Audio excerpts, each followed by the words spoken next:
ಇನ್ನೊಂದು ಕುರುಕ್ಷೇತ್ರ. ಕುರುಕ್ಷೇತ್ರ ಅಂತೇಳಿ ಹೇಳಿದರೆ ಕೌರವರು ಕುರು.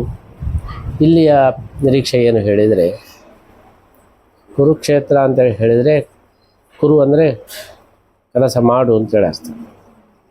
ಕೆಲಸ ಮಾಡು ಅಂತೇಳಿ ಹೇಳಿದರೆ ಏನರ್ಥ? ಫಲಾಪೇಕ್ಷೆ ಇಲ್ಲದೆ ಕೆಲಸ ಮಾಡು, ದುಡಿ ಅಂತೇಳಿ ಅರ್ಥ.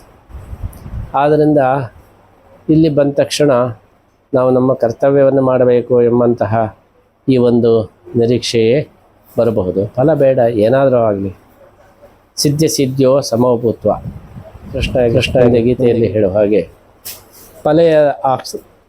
ಫಲೆಯ ಸಕ್ತೋ ನಿಬದ್ಧತೆ. ಫಲದ ಹಿಂದೆ ಹೋದರೆ ನಮಗೆ ಬಂಧನವೇ ಗತಿ.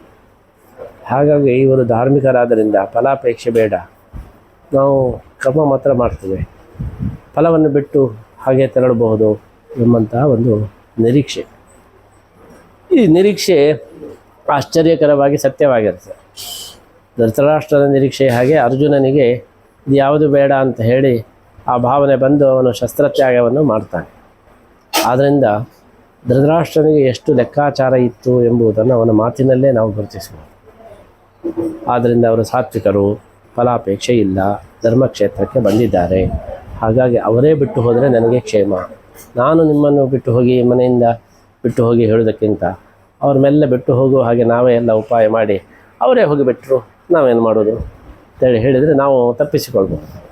ಧೃತರಾಷ್ಟ್ರ ಆ ರೀತಿ ಯೋಚನೆ ಮಾಡಿದ್ದಾನೆ. ಅವರು ತಾನಾಗೇ ಬಿಟ್ಟು ಹೋದರು ಅಂಥೇಳಿ ಆಗಬೇಕು, ನಾನು ಕಳುಹಿಸಿದೆ ಅಂಥೇಳಿ ಆಗಬಾರದು.